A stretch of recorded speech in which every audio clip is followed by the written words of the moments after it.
seguir estudiando la Biblia desde los análisis narrativos o desde el análisis narrativo.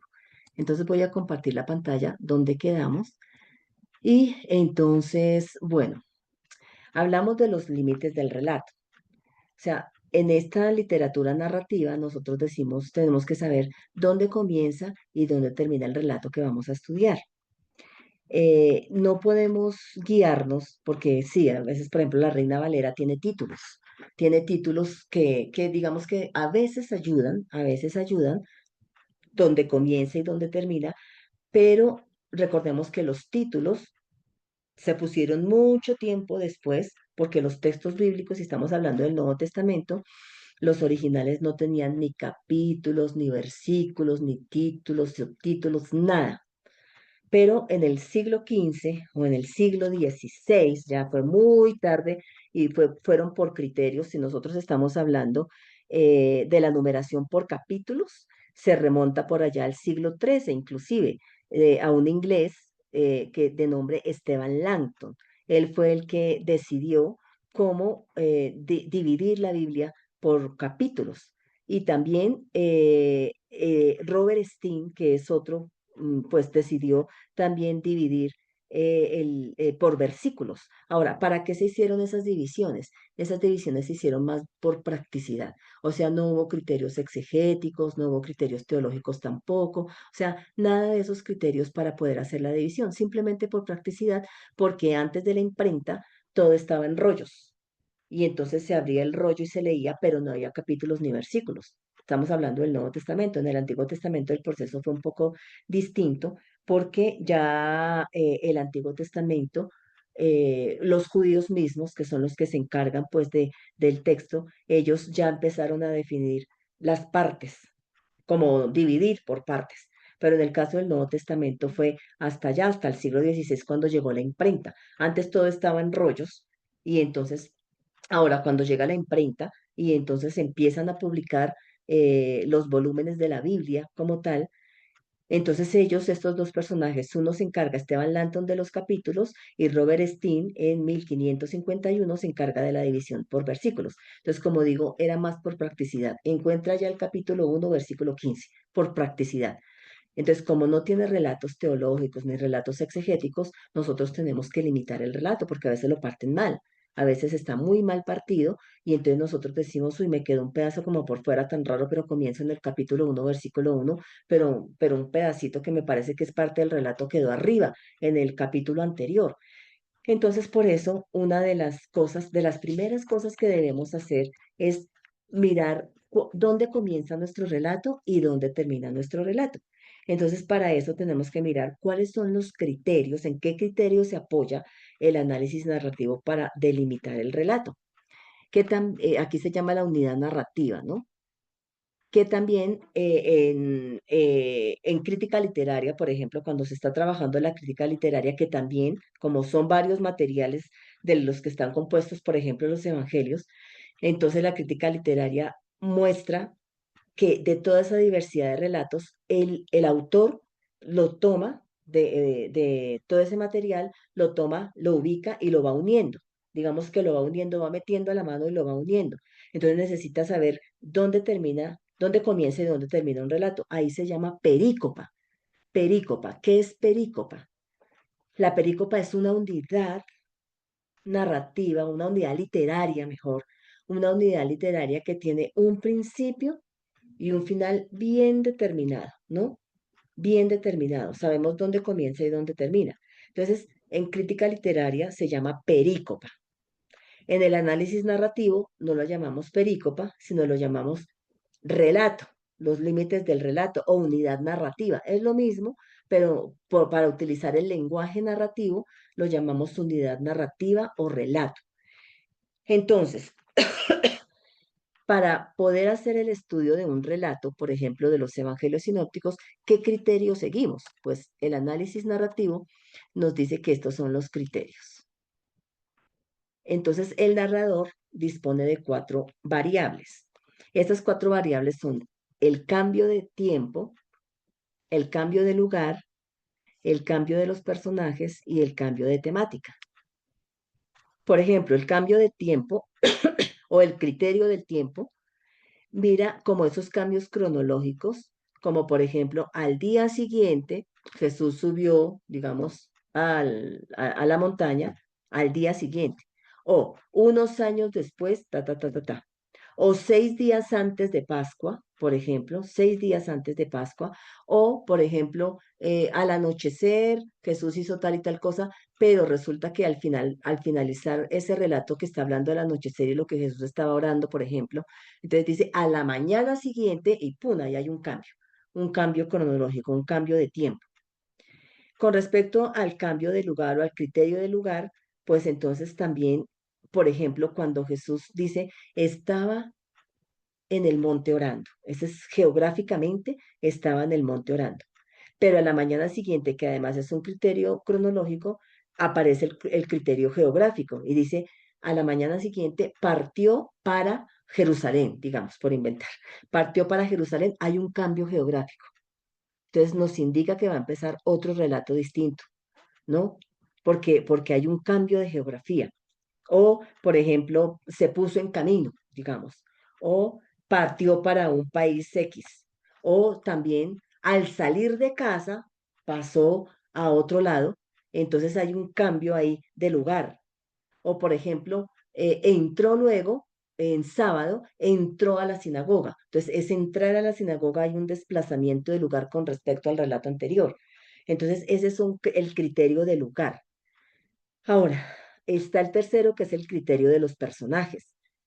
Entonces son los personajes que entran en escena. Por ejemplo, Jesús puede ser el mismo personaje, pero hay cambio de personajes porque de pronto sus discípulos puede que estén, pero están como escondidos, digamos, pero luego entra en escena el endemoniado, digamos, estaban con sus discípulos en otro lado, él entró en la sinagoga y aparece un nuevo personaje que es un endemoniado, pero que también están los fariseos y los saduceos allí. Entonces hay un cambio, entra en escena unos personajes distintos. Entonces ahí hay un cambio. Ese es un límite para determinar, ok, aquí hay un cambio de relato, por lo tanto, aquí comienza el nuevo relato.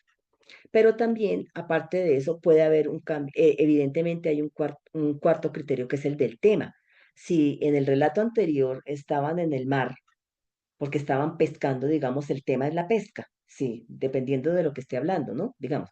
Pero bajaron a tierra y entraron a la sinagoga y entonces allí había alguien con espíritu inmundo. El tema cambió. O sea, ya dejamos la temática de la pesca y de todo lo que se habló allá, pero luego entramos porque hay un tema, porque hay hay un problema que se va a presentar ahí, y es que hay un poseso dentro de la sinagoga, hay un cambio de temática.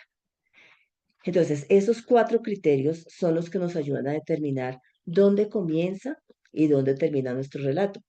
Porque si comienza así con todos esos cambios, decimos, comienza en este versículo y ya sabemos. Pero ahora se desarrolla toda la historia y al finalizar también tiene que haber esos cambios. Ahora, no tienen que estar todos los cuatro criterios, necesariamente no aparecen todos los cuatro criterios, pero sí aparecen, pueden aparecer dos, tres criterios, un solo criterio. Por ejemplo, puede aparecer el cambio de tema, puede que estén con los discípulos y Jesús y etcétera, y Jesús está enseñando, por ejemplo, pero de pronto cuando Jesús cambia de tema, aunque estén los mismos personajes, Jesús cambia de tema, ahí ya hay un cambio. Ahí hay un cambio y empieza otro relato distinto, porque el tema cambia, el tema gira, ¿sí?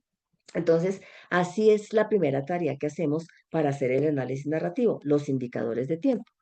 Y en ese sentido, vamos a mirar, vamos a abrir nuestras Biblias, porque el texto no lo puse acá, pero vamos a mirar, quisiera que miráramos, yo puse aquí Marcos 3, pero mm, porque quería que miráramos tres, puse solo tres para que nosotros mismos vayamos identificando los criterios, los límites del relato. Entonces, empecemos leyendo. Aquí vamos a participar todos y todas y vamos a leer. Bueno, el versículo 1 dice uno, ¿no? Pero vamos a mirar si sí comienza ahí nuestro relato o no, porque puede que no, como puede que sí coincida, pero no necesariamente, es una coincidencia. Pero entonces aquí dice el versículo 1, tengo la Biblia La Biblia Reina Valera contemporánea, que es la que tengo aquí en mi mano, pero puede ser 60 o la traducción que ustedes tengan.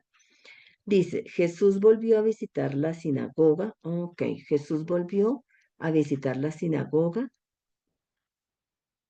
y allí se encontró con un hombre que tenía una mano atrofiada. Bueno, miremos el relato anterior, a ver si sí comienza en el uno o qué.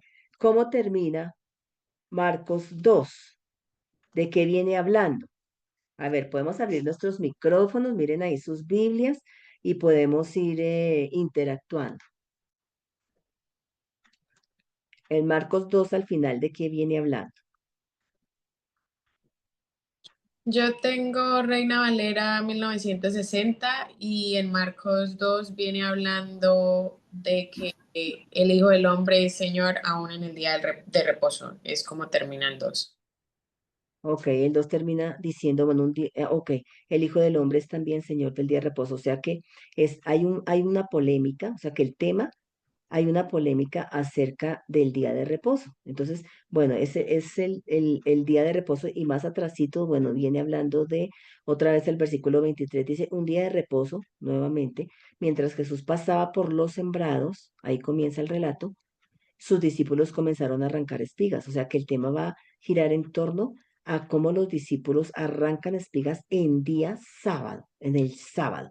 Y luego viene ahí como toda una polémica de los fariseos que le preguntan, bueno, pero ¿por qué sus discípulos? O sea, la temática es esa. Están los fariseos y están los discípulos y está Jesús. Tenemos tres personajes allí. Luego sigue diciendo el 27, también les dijo. Bueno, Jesús les responde, con una citación del Antiguo Testamento y luego dice, el día de reposo se hizo por causa del género humano y no el género humano por causa del día de reposo.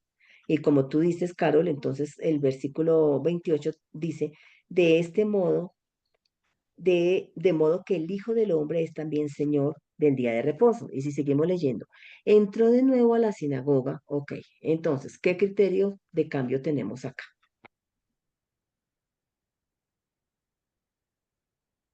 De tiempo, de lugar, de personajes.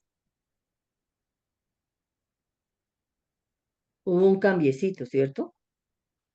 De tema.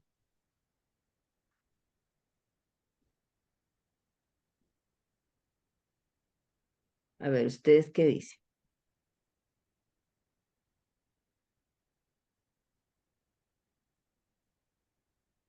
Estamos acá para yo ir anotando sus apreciaciones.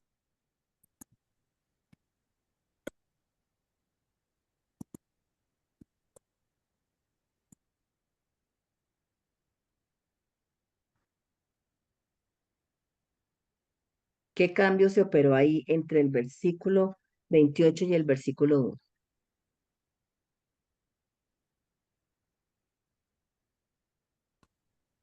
Hay un cambio de lugar, Ok. ¿no? Porque dice que otra vez entró Jesús en la sinagoga. Ujú. Hay un cambio de lugar, sí, porque en el relato anterior estaban en los sembrados, ¿no? Ujú. Y aquí ya entra a la sinagoga, o sea, hay un cambio de lugar. Entonces, eso no, en este caso coincidió con el número y con el capítulo y con el versículo. Coincidió. No siempre pasa. ¿M?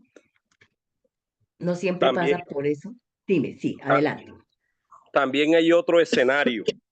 Acá en cuanto al sembrado y acá es una sinagoga. Exacto. Entonces tenemos el cambio de lugar y cambio de escenario porque era un sembrado y entramos a una sinagoga. O sea, nos indica que en el versículo 1 va a haber otro nuevo relato porque ya dejamos atrás un relato que se estaba dando en un sembrado. Y aquí comenzamos en la sinagoga. Pero además de eso, sigue diciendo, y había allí un hombre que tenía la mano paralizada. Un hombre que tenía la mano paralizada. Entonces, ¿qué otro cambio tenemos ahí?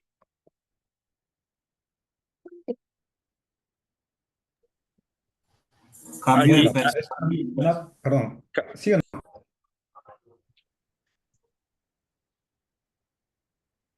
Un cambio Adelante. de personal. Sí, muy bien, Carol y Freddy creo que también lo iba a decir. Claro. Y Fabián, hay un cambio de De personas personal. y Ajá. habían y cambio también de necesidad. En aquella era de recoger espiga y acá era que había un enfermo. Ok, entonces tenemos un cambio de lugar o de escenario, tenemos un cambio de personajes porque entra en escena un hombre que tiene una necesidad. En ese caso, entonces estaríamos hablando también de un cambio de tema, porque antes había, voy a bajarle un poquito el zoom a este, antes teníamos un cambio, teníamos, estábamos hablando de las espigas recogidas en sábado, pero eh, aparentemente estamos en el mismo Shabbat, ¿no? Porque dice luego entró de nuevo en la sinagoga, o sea, todavía se está en sábado. Y entonces, bueno, entran en escena, entonces tenemos un cambio de escenario, cronológico no tenemos un cambio cronológico, porque dice, termina con la polémica, Jesús responde, y luego dice que entró de nuevo en la sinagoga. O sea, no nos dice si al atardecer, al amanecer, o sea, no tenemos el criterio de cambio de cronológico. Entonces, Profe, dime, sí, Freddy, adelante. de pronto ahí como empieza diciendo otra vez entró, no sería ese cambio de tiempo, de cronología, que puede ser Ah, otro, sí, otro puede ser. día, Sí, porque entró dice de otra nuevo vez, otra sí, vez. Ujú. Sí, entonces ahí sí, habría, exacto. habría el cambio de tiempo. Cambio de tiempo, sí. Listo. Entonces, en ese orden de ideas, sabemos exactamente que nuestro relato, el que vamos a estudiar, comienza en el versículo 1. O sea, capítulo 3, versículo 1. Lo que pasa es que coincidió, pero no siempre pasa. Capítulo 3, versículo 1 de Marcos, ¿no? Entonces, ahora, ¿dónde termina? Vamos a mirar esos mismos criterios para saber dónde termina, porque ahí inicia. Pero ¿y ahora dónde termina? ¿Qué criterios tenemos acá? Inicia en. Ujú. ¿Qué criterios tenemos acá para saber dónde termina?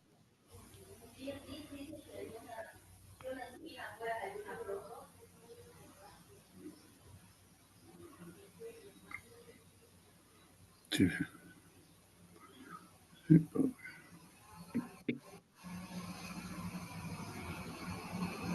También lugar, porque dice que salen. Ah, bueno, no. No sé.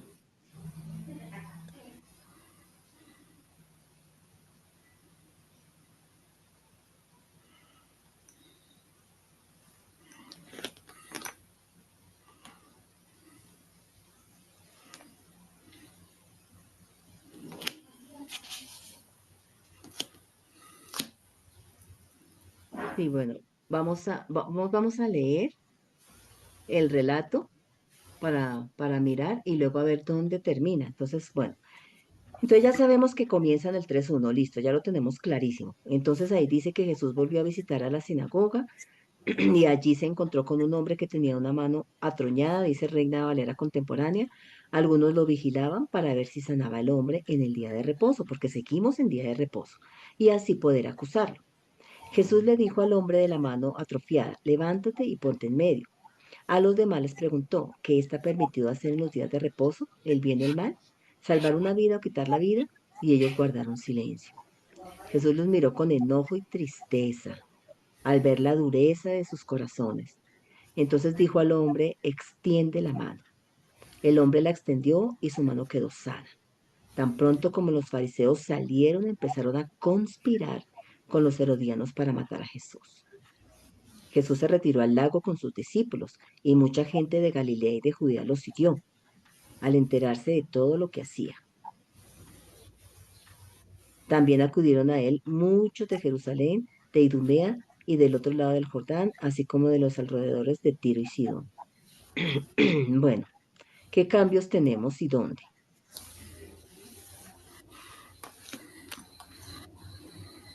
Terminaría en el versículo 6, Ajá. ¿Por qué? ¿Por qué consideras, Roger? porque En el versículo 7 ya iniciamos que están haciendo otra acción, ya están en otro lugar, yendo hacia otro lugar y todo.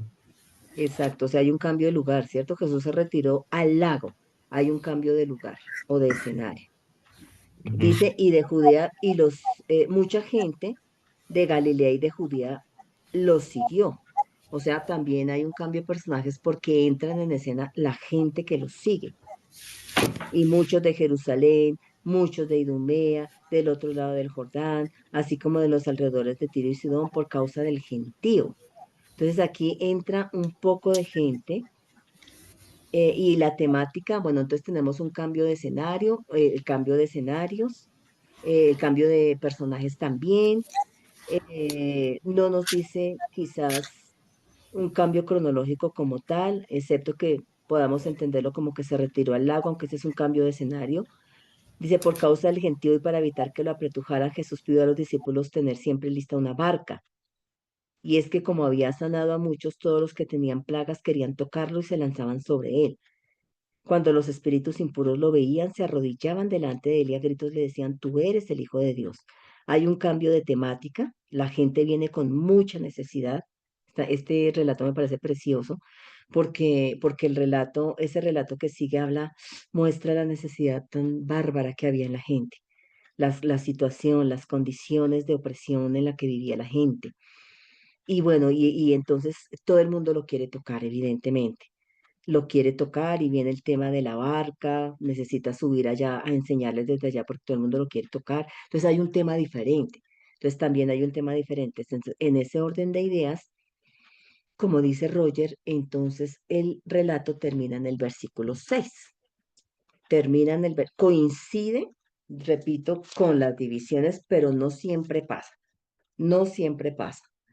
Pero entonces termina en el 6 porque el 6 dice, tan pronto como los fariseos salieron, eso es como, miren que ahí está el narrador, ¿no? Luego vamos a mirar cómo aparece el narrador ahí, pero va diciendo, o sea, tan pronto como ellos salieron, empezaron a conspirar con los herodianos para matar a Jesús. Y luego dice, y Jesús se retiró.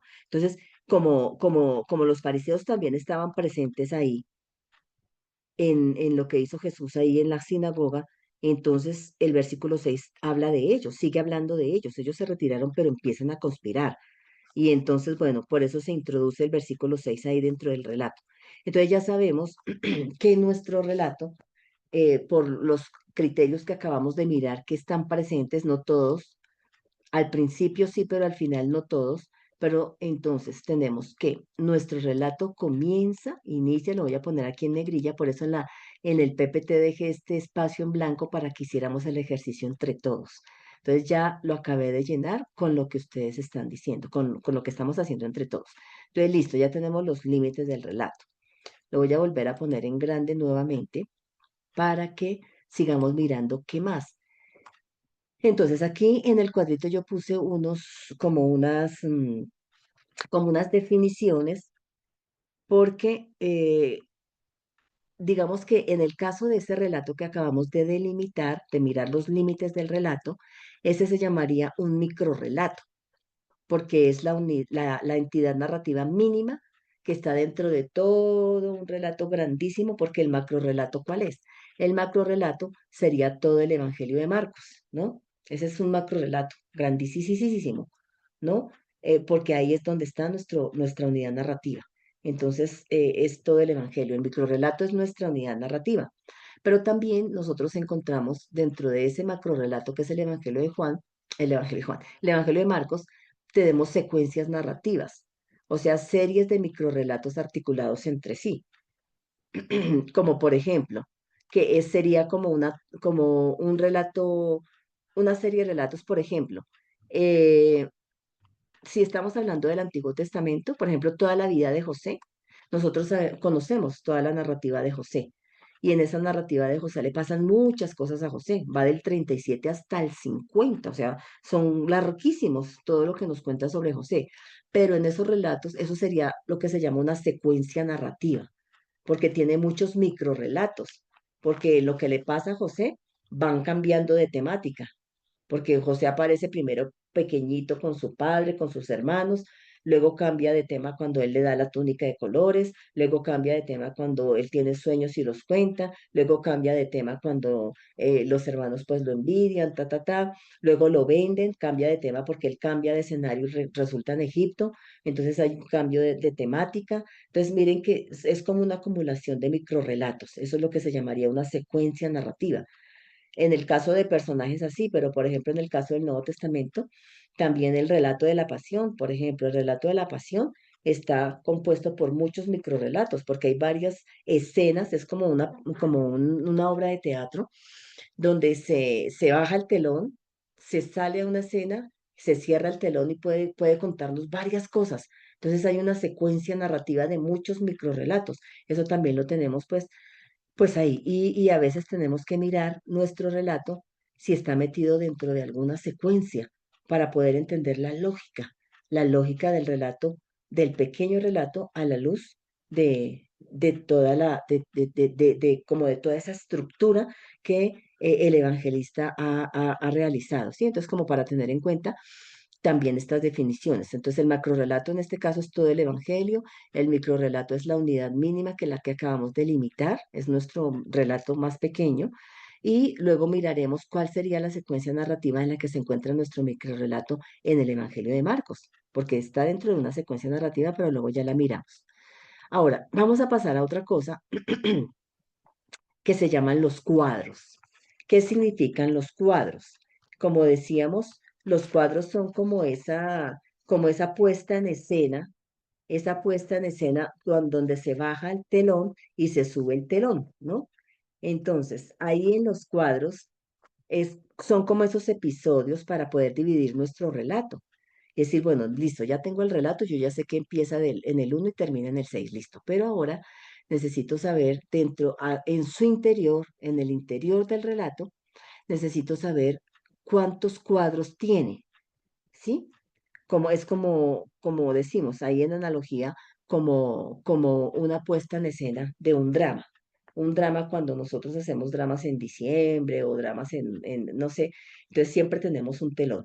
Y el telón lo abrimos cuando salen a escena unos personajes y representan algo. Pero luego va a suceder otra cosa dentro de lo que se está contando y se baja el telón para que los personajes puedan organizar rápido y entra y se abre el telón para la segunda escena. Entonces, eso también tenemos los cuadros ahí. Entonces, vamos a mirar y a estructurar este microrrelato que estamos estudiando. Vamos a ver cuántos cuadros tiene. Entonces, el paso de un cuadro a otro, o sea, de una escena a otra, ¿cómo lo determinamos aquí en su interior? También por lo que los personajes hacen, sobre todo, ¿no? Puede haber también lugar o tiempo, un cambio o algo. Entonces lo voy a volver a quitar en pequeño para que nosotros podamos hacer el ejercicio de los cuadros. Entonces, aquí, de los cuadros. Entonces, lo voy a hacer para que miremos. Estamos hablando de las escenas, ¿sí? Voy a subir esto por aquí arriba para que yo pueda trabajar el relato. Entonces lo voy a agrandar para poder trabajar el relato. Entonces aquí dice, otra vez entró Jesús en la sinagoga. El narrador nos cuenta. Y había allí un hombre que tenía la mano seca. Pero también nos cuenta y nos dice, y le acechaban para ver si al día de reposo le sanaría a fin de poder acusarle. Entonces podremos tener acá, esto es como una introducción, si se quiere. Si nos damos cuenta, esto nos lo está diciendo el narrador, ¿no? Entonces podríamos unir versículo 1. Aquí, a ver, le pongo el 1 para no confundirnos. Entonces, aquí yo podría trazarle o insertarle una rayita si se quiere para poder ir dividiendo las escenas que yo tengo. Entonces, aparece allí la primera escena y la primera escena es que el narrador nos está haciendo una introducción, es como una situación, si se quiere, una situación inicial, pongámosla así, donde él nos está diciendo, nos está contando que entró en la sinagoga, que había un hombre y que le estaban acechando para ver si lo iba a sanar o no. Digamos que es parte como de esa primera escena, llamemos. Luego hay un cambio, porque Jesús habla, o sea, ya el narrador se calla, digamos, aquí, y entonces le da paso a Jesús, por decirlo de alguna manera, porque estamos en el relato, ¿cierto? Entonces dijo al hombre que tenía la mano seca, levántate, ponte en medio. A ver, vamos a poner, a separar aquí. Entonces aquí tenemos otra escena donde Jesús se dirige directamente al hombre. Entonces ese sería como el segundo cuadro, porque entra en escena, se entra en escena el hombre, Jesús lo saca, ¿no? Dice, y le dijo al hombre que tiene la mano seca, levántate y ponte en la mitad. O sea, entonces viene el cuadro, ¿no? La escena. Él se pone ahí en la mitad. Y luego Jesús se dirige a los que estaban ahí y les dijo, miren la pregunta. Entonces vamos a seguir separando aquí el relato porque aquí tenemos una pregunta. Y les dijo, ¿es lícito en los días de reposo hacer bien o hacer mal? ¿Salvar la vida o quitarla? Ellos callaban. Ese es una pregunta que Jesús no está esperando que le contesten.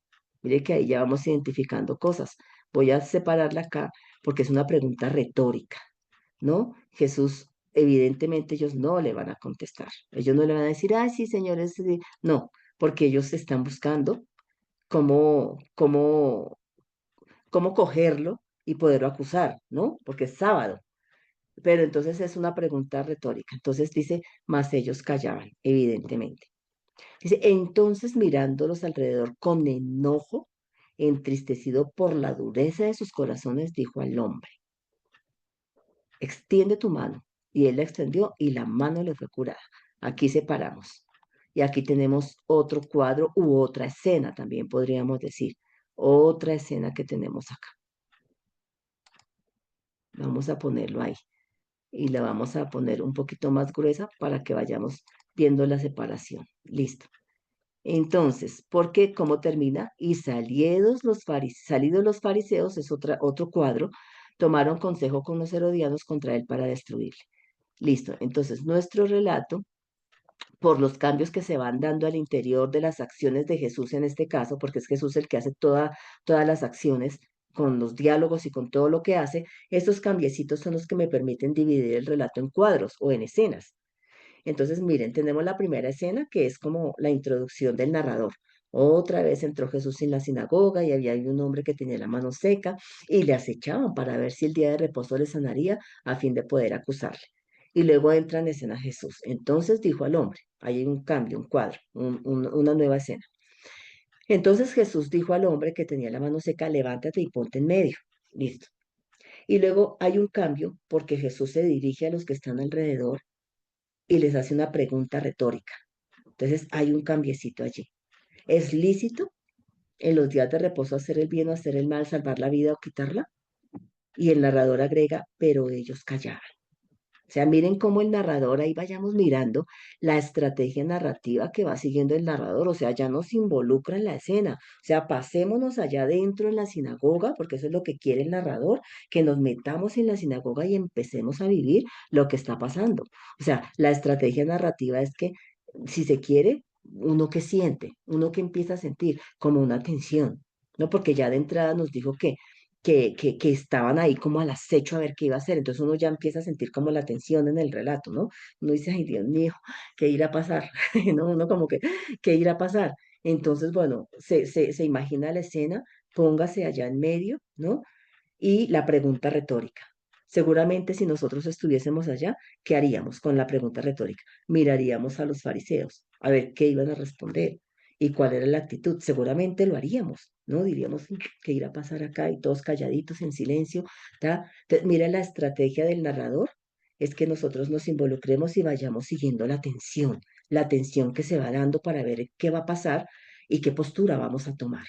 ¿Qué postura vamos a tomar nosotros? ¿Con quién nos vamos a identificar en el relato? ¿Con los fariseos? Porque puede pasar. Nos vamos a identificar con el hombre de la mano seca por su situación. Nos vamos a identificar con Jesús, con su acción liberadora. ¿Qué vamos a hacer?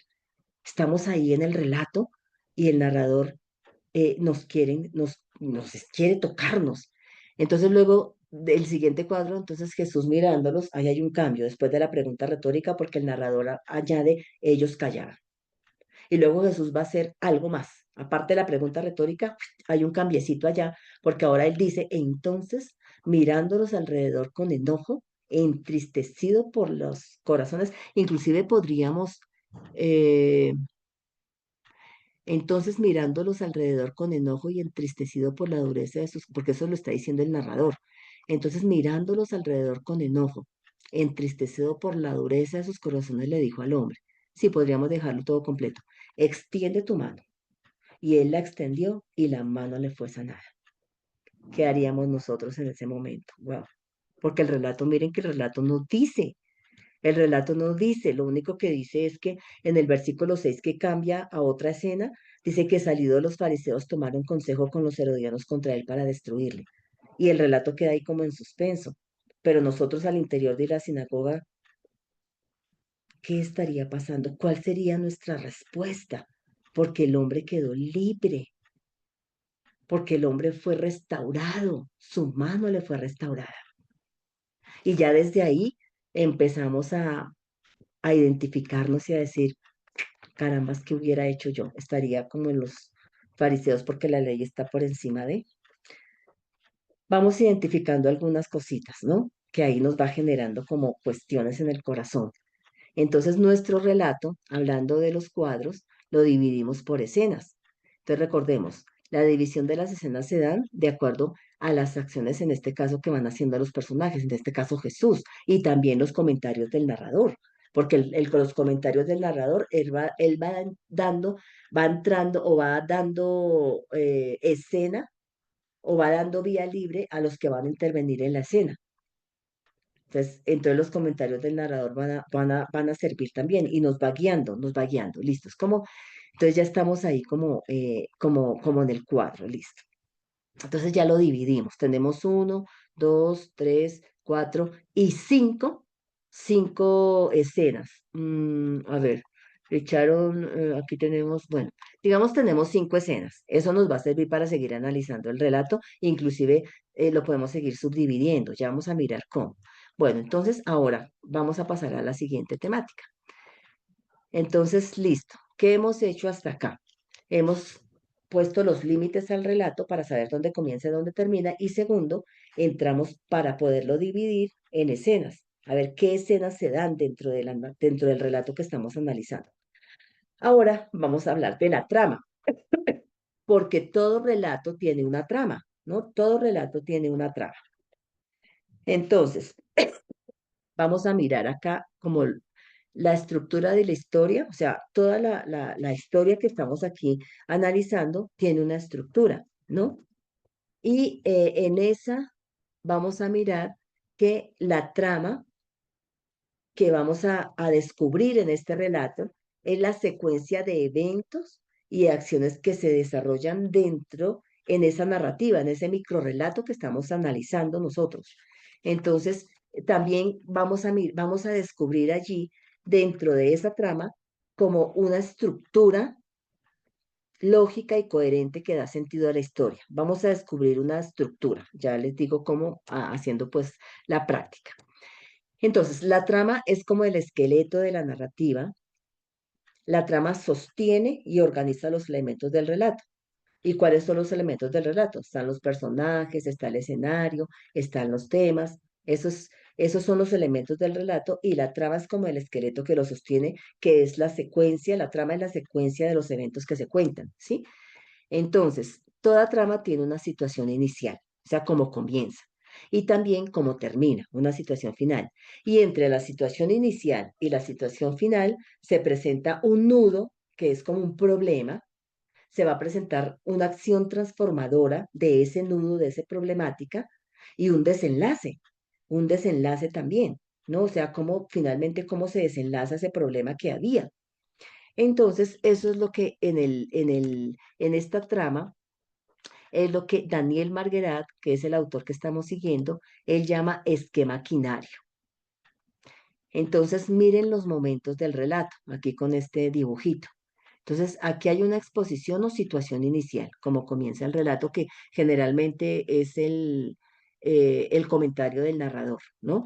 Luego viene un nudo que es una situación problemática. Puede ser de salud o de cualquier otra cosa. Hay un nudo ahí. Y aquí tenemos a un chico que quiere alcanzar el fruto del árbol. Digamos que es la situación inicial. Entra y quiere coger el fruto. Luego hay un nudo. ¿Cuál es el problema? El problema es que no puede alcanzar el fruto. Es difícil alcanzar el fruto, es un problema.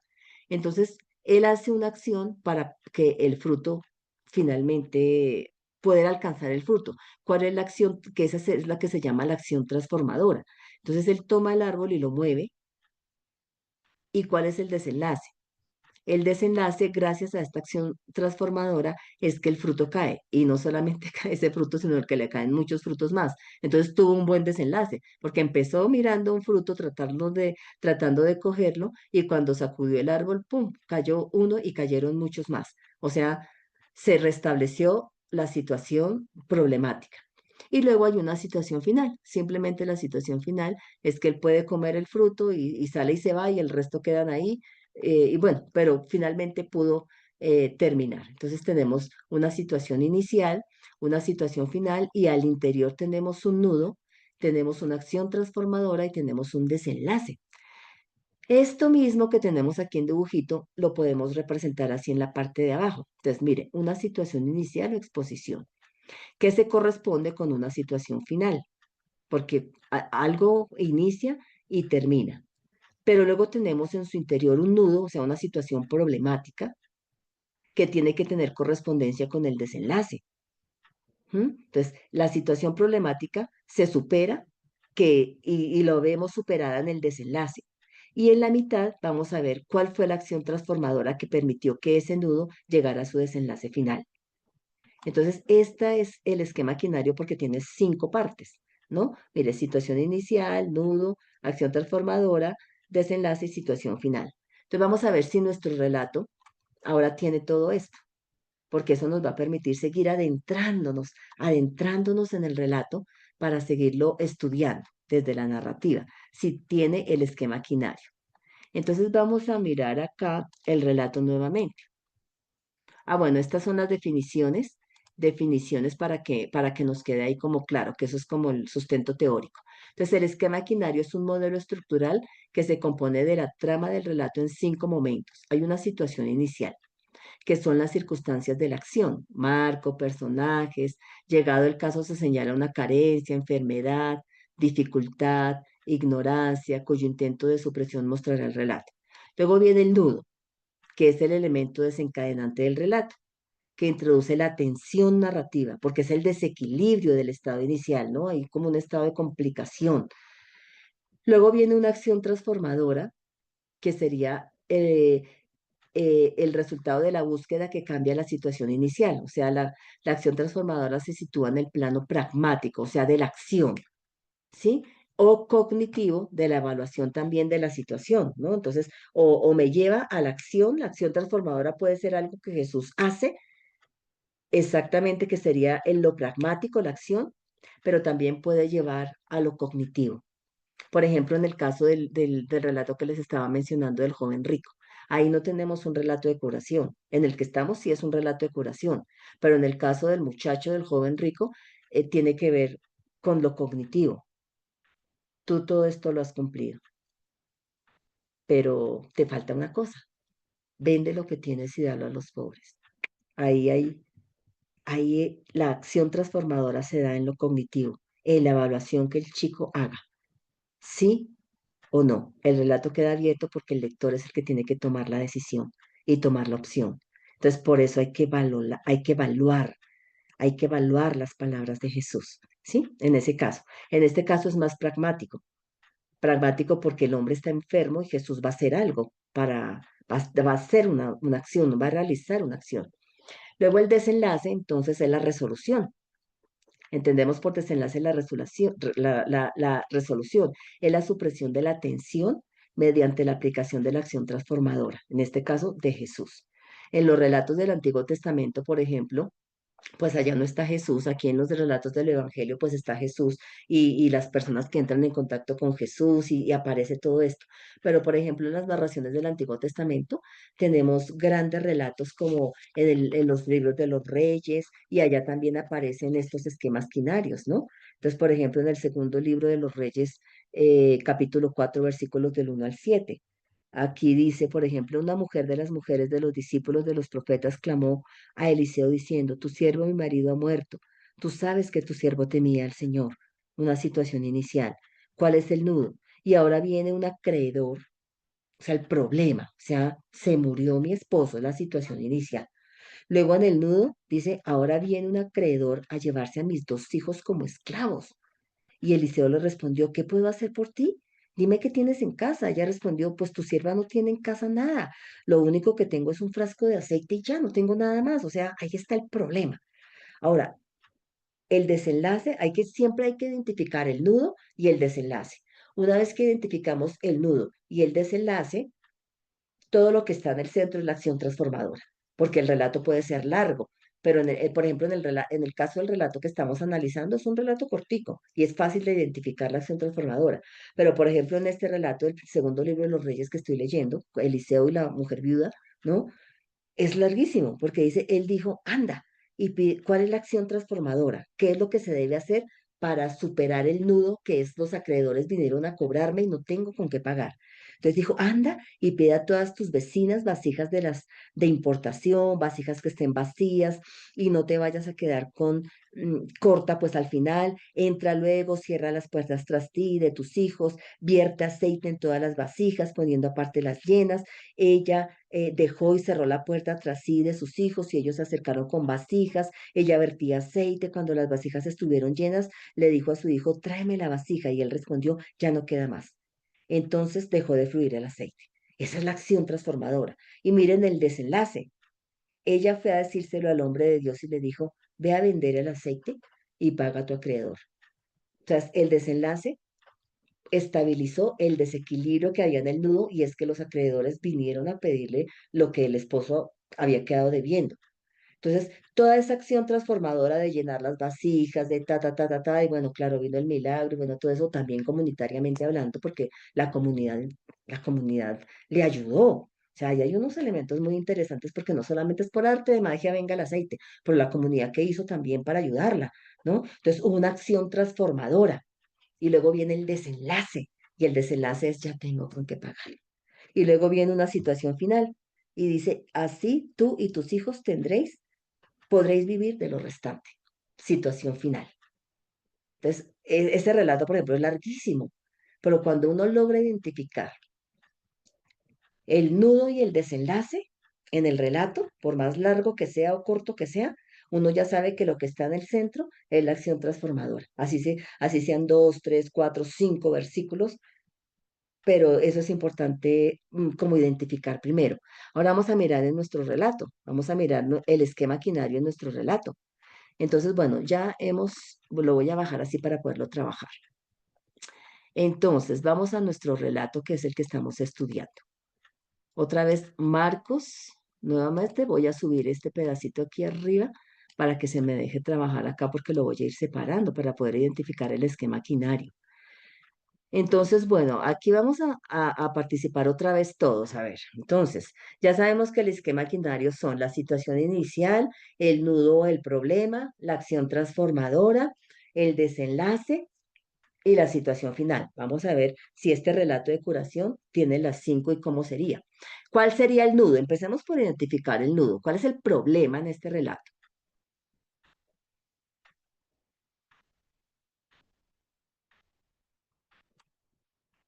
El versículo 4, profe. El versículo 4, ¿ustedes qué piensan?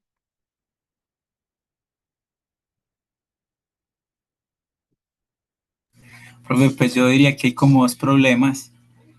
El primero es lo que los fariseos piensan, o porque ellos quieren ver cómo actúa Jesús para acusarlo y para todo, ¿cierto? Y el segundo problema es la enfermedad como tal del que necesita el milagro.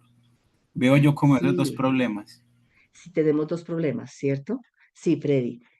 Tenemos dos problemas porque, mire, entonces, bueno, aquí vamos a ir separando acá porque tenemos un primer problema que es que había un hombre con una mano seca.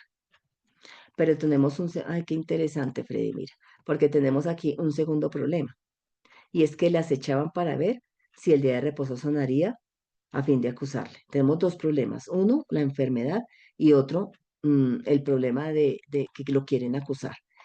Entonces podríamos decir, aquí ya con esto, podríamos decir, vamos a utilizar estas flechitas acá, pan, y vamos a poner aquí un primer problema, pongámoslo en naranjita, un primer problema que es un hombre que está necesitado. Pero tenemos un segundo problema, y el segundo problema es que, pongámoslo en otro color, pongámoslo en azul. Y el segundo problema es que hay gente ahí que quiere acusar a Jesús.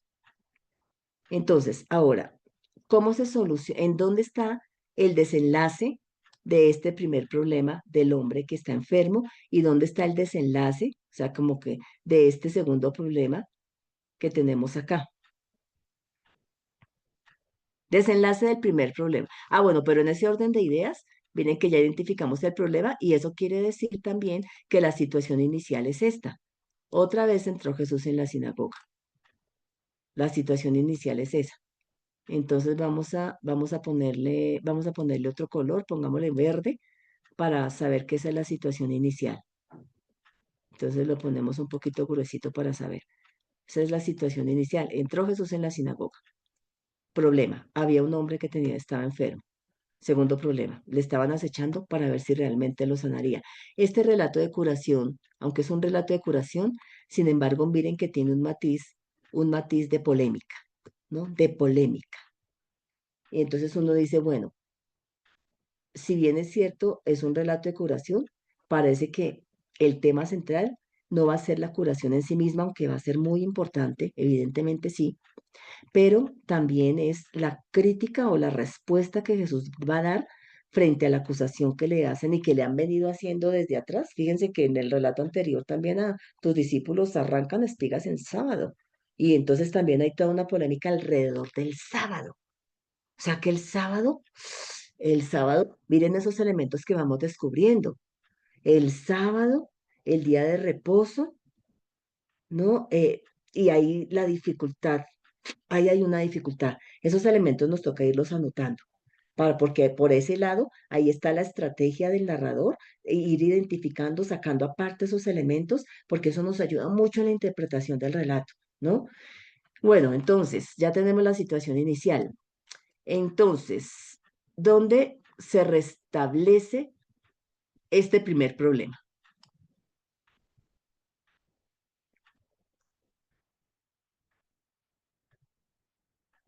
En el versículo 5, cuando lo sana, el primer problema. Sí, vamos a separar esto a ver acá.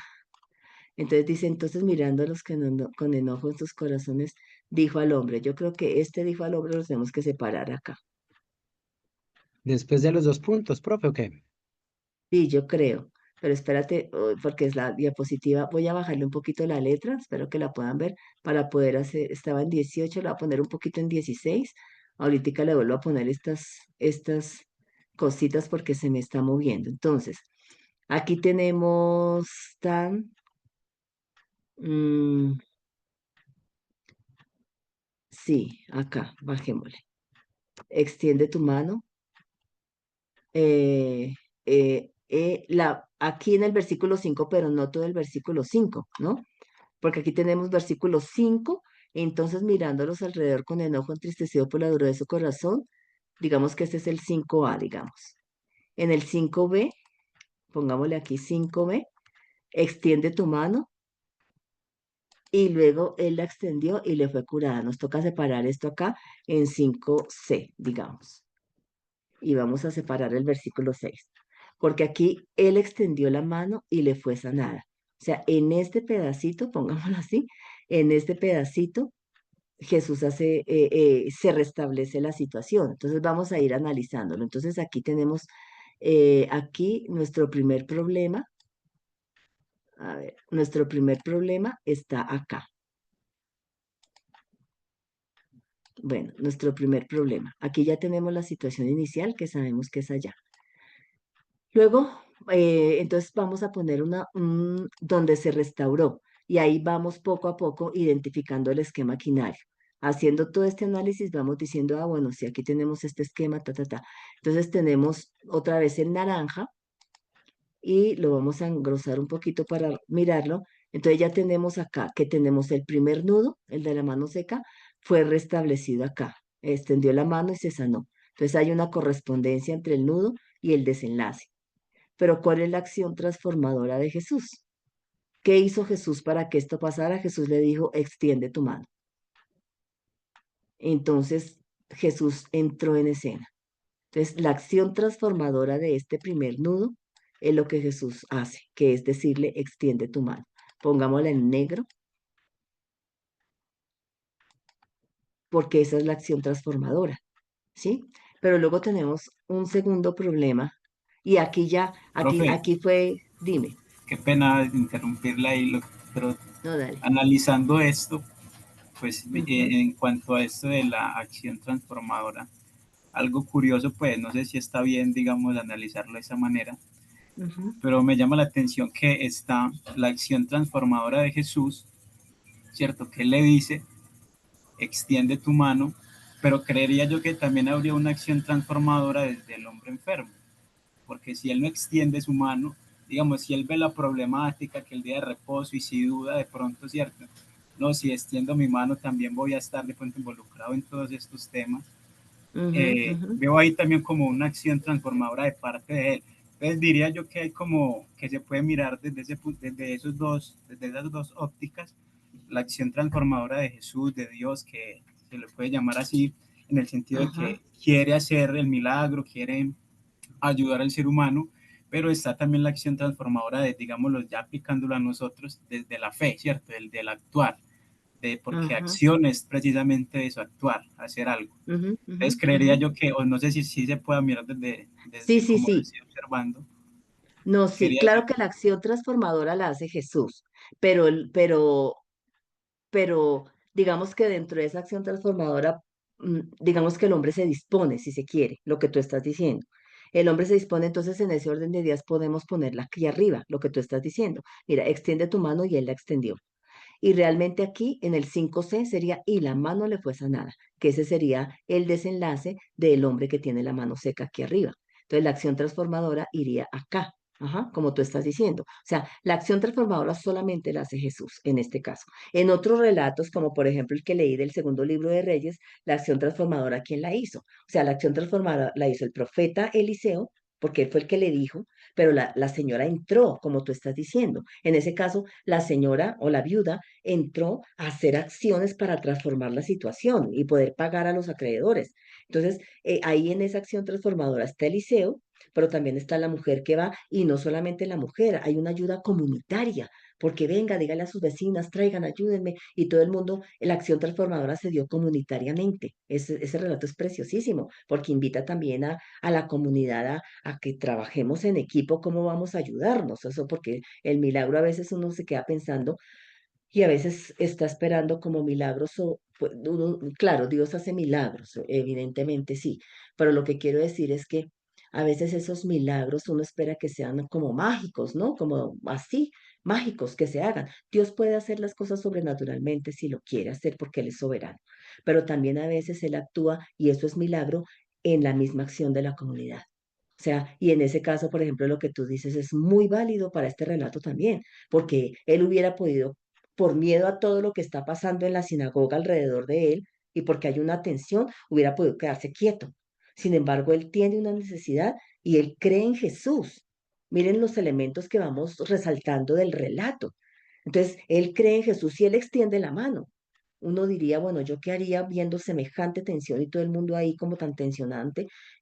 ¿Será que yo extiendo la mano? ¿No la extiendo? ¿Qué hago? Pero el chico la extiende, él le extiende la mano y la mano le es restaurada. Entonces, sí, como tú dices, aunque la acción transformadora en este caso la hace Jesús, no obstante, el muchacho se involucra para que esa acción transformadora se dé en él, porque hubiera podido no hacerlo por la situación que está viviendo de tensión.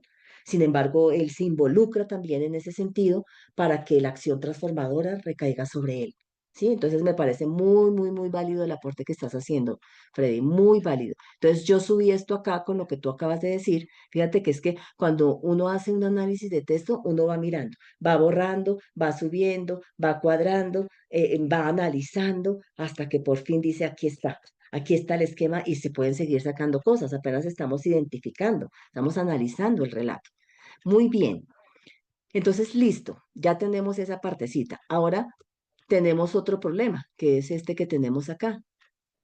Y es que aquí tenemos un acecho para ver qué va a hacer Jesús. ¿Qué va a hacer Jesús? Luego ¿qué más tenemos acá? Se le acechaban para ver si el día de reposo le sanaría a fin de acusarle. Ese es un problema que tiene ahí. Entonces, vamos a separar aquí esto un poquito. Entonces dijo al hombre, bueno, aquí tenemos algo muy interesante. Ay, aquí tenemos algo muy interesante y voy a correr esto un poquito para arriba, eso, este para arriba. Entonces dijo al hombre que tenía la mano seca, levántate y ponte en medio. Creo que desde allí ya empieza la acción transformadora, ¿no? Vamos a copiar este negro acá y lo vamos a pegar por acá porque esto es parte de la acción transformadora que hace Jesús con el hombre. Sin embargo, también sería parte de lo que Jesús hace con relación al otro problema que se nos presenta acá, ¿no? Entonces, ¿es lícito en los días de reposo hacer bien o hacer el mal? Esta sería la acción transformadora, pero la respuesta es negativa, porque esta sería la acción transformadora para nuestro segundo nudo, hasta acá. Vamos a ponerlo, como esa es una acción transformadora distinta, pongámoslo aquí en este gris. Y vamos a engrosar, sigamos analizando ahí el relato. Porque entonces Jesús les dice a ellos, de este segundo nudo, ¿es lícito en los días de reposo hacer bien o mal, salvar la vida o quitarla? Pero ellos callaban. Esa pregunta retórica tendría que haberlos interpelado, pero no los interpeló. Y no los interpeló porque el versículo 5a dice, e entonces mirándolos alrededor con enojo, entristecido por la dureza de sus corazones, dijo al hombre. Y viene la acción transformadora de la curación. Pero también aquí podríamos hablar de una acción transformadora, porque aquí hay una pregunta retórica para que ellos cambien. Miren los elementos que vamos identificando. La pregunta retórica, Jesús no está esperando que ellos le respondan, sí, no, mira, lo que pasa es que tal. No, la pregunta es para interpelar. Y ellos se quedan callados. Y finalmente, ¿cómo se da el desenlace de ese segundo nudo? El desenlace, miren, de ese segundo nudo lo vamos a copiar y lo vamos a pegar acá. Porque el desenlace de ese segundo nudo, a ver si lo puedo coger ya. Ahí no, lo dañé. Acá, ya. El desenlace de ese segundo nudo, ahora sí lo puedo coger, es este que está aquí abajo. A ver. Ya. Ahí no. Espere porque lo dañé. A ver, el desenlace ya. Ahora sí, el desenlace de este segundo nudo es este. ¿Cuál fue el desenlace? Esta es la acción transformadora de este segundo problema. Pero ¿cuál fue el desenlace? Que ellos salieron y tomaron consejo con los herodianos contra él para matarle. No tenemos una situación final en este caso. No necesariamente, a veces hay relatos que no tienen situación final porque quedan abiertos. En este caso solo tenemos cuatro del esquema quinario, 4 elementos. Entonces tenemos una situación inicial, sí la tenemos. Tenemos 2 nudos. Había un hombre que tenía la mano seca. Y el otro problema es que los fariseos estaban ahí para acecharle. Luego tenemos una acción transformadora de Jesús frente al primer nudo, que es la enfermedad. Jesús le dijo al hombre, ponte aquí en medio. Digamos que también es como una respuesta y podríamos también inclusive esta acción transformadora del segundo problema llevarlo hasta allá. Empieza con el hombre, ponte aquí en la mitad, extiende la mano, él la extendió, se restauró el nudo de su enfermedad y la mano le fue sanada. Pero ahora en toda la otra acción transformadora dentro de todo esto, ponte en medio, es lícito, los miró o sea, Jesús hizo una acción transformadora para ellos también, pero ellos no se dejaron. Mira, Freddy, lo que tú decías, en el caso del hombre, él se metió y dijo, quiero que tu acción transformadora caiga sobre mí, a pesar de la tensión que se estaba viviendo en la sinagoga, dice uno, porque miren que uno para eso es la narración, o sea, la narración es para que uno someta en la narración y claro, no invente cosas, pero sí de acuerdo a la narrativa, uno podría decir qué estaría pensando el muchacho en medio de esa tensión tan terrible.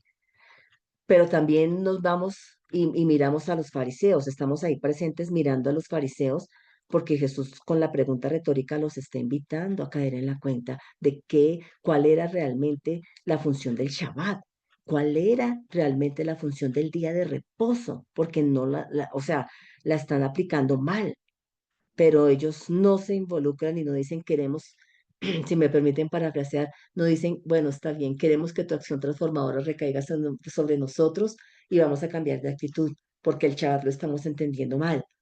La gente se acerca a la sinagoga porque necesita liberación y nosotros no estamos haciendo eso. Nosotros estamos subyugando con la ley.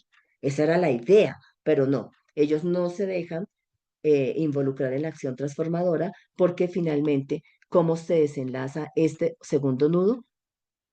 Lo acecharon y cómo llega el desenlace, se fueron para tomar consejo con los herodianos, que eran los partidarios de Herodes, y vamos a matarlo.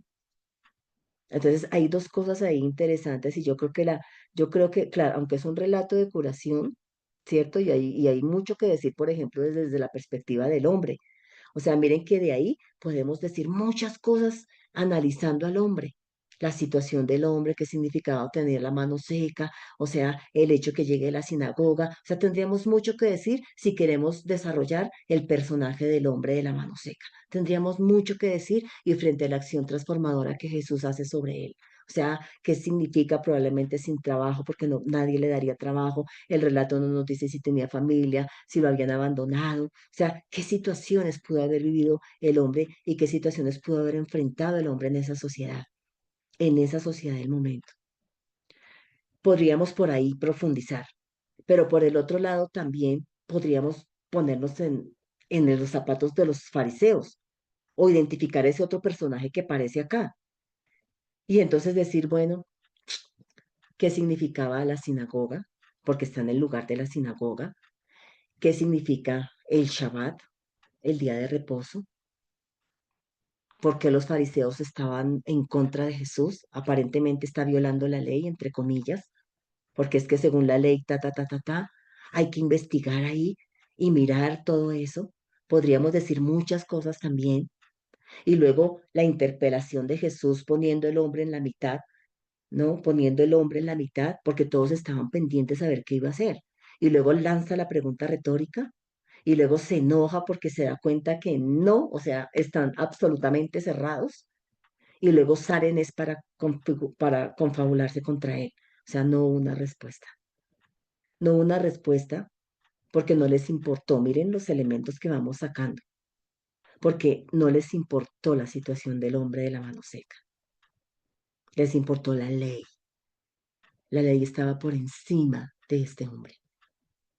Por encima de este hombre. Y por eso Jesús se enoja. Se entristece. Porque no han entendido. Y eso viene desde atrás. En los relatos anteriores, en sábado, ha habido polémica. O sea, no han entendido, no han comprendido, ¿no? O sea, mire los elementos que nos va soltando el análisis. La narración que nos mete en la historia y nos hace vivir la historia, pero también nos invita a hacer investigación. Porque claro, estamos mirando el relato en su forma final, en el análisis narrativo, pero ahora vamos a mirar otra cosa. Bueno, no sé si alguien más tendría que decir algo con respecto a este. Tenemos dos esquemas quinarios.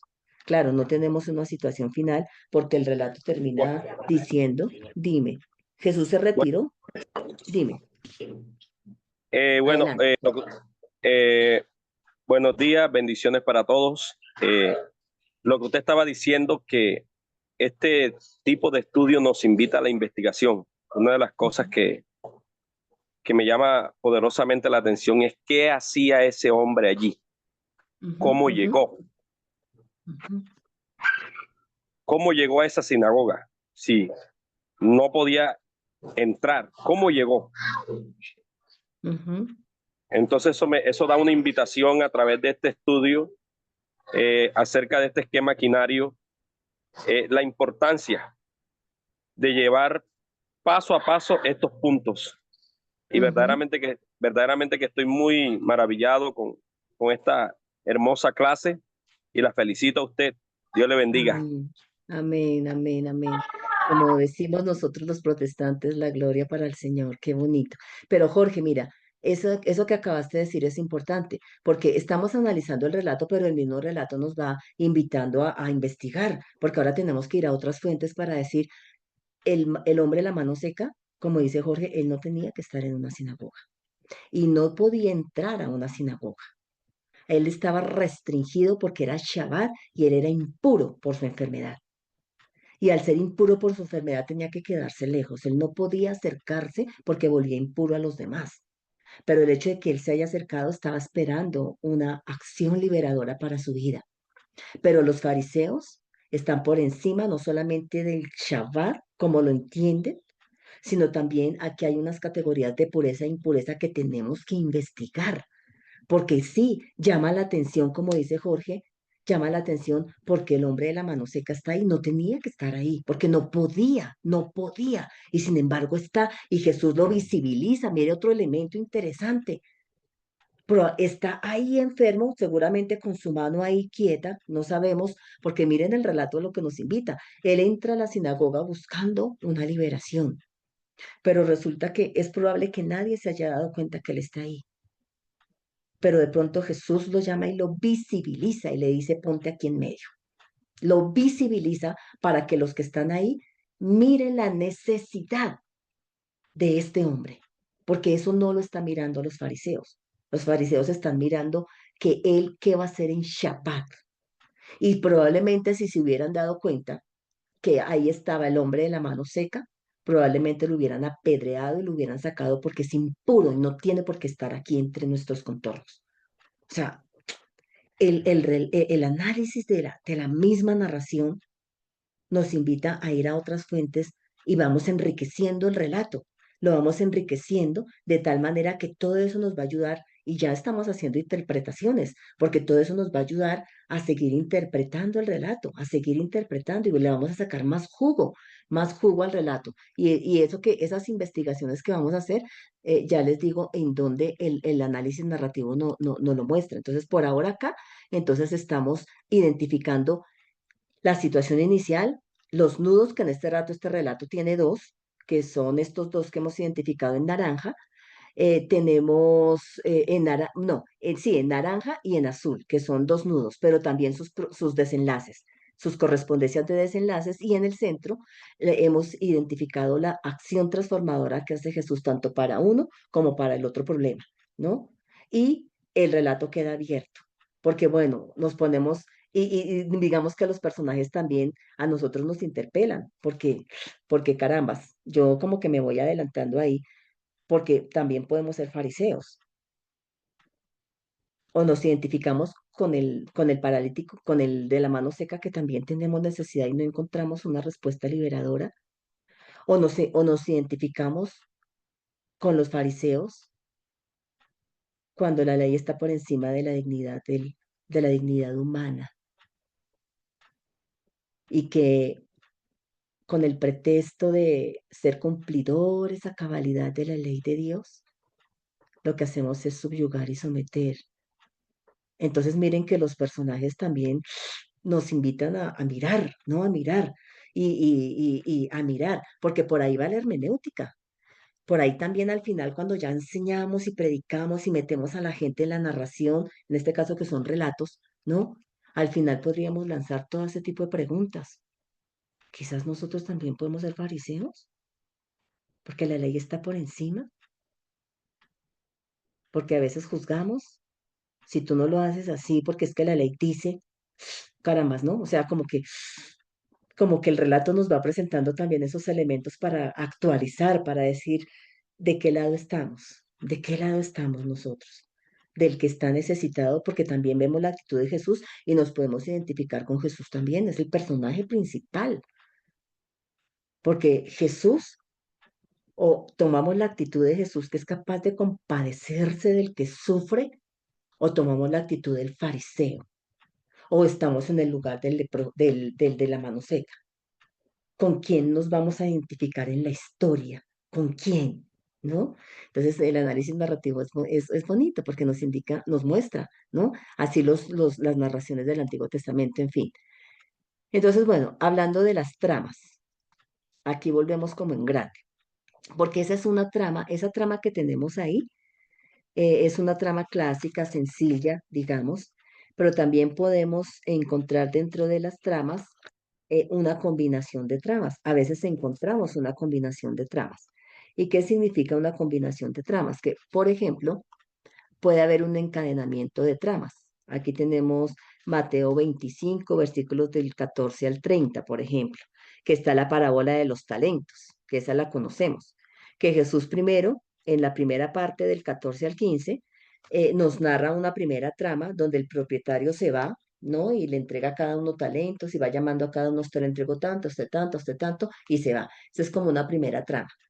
Pero luego cuando él regresa, viene otra segunda trama porque entonces en esa segunda trama, entonces le pide cuentas a cada uno igual, así como hizo al primero, segundo, tercero, ahora viene en la segunda trama y luego empieza a pedirle cuentas a cada uno. Ta, ta, ta. Entonces, hay dos tramas, hay como un encadenamiento de tramas, ¿no?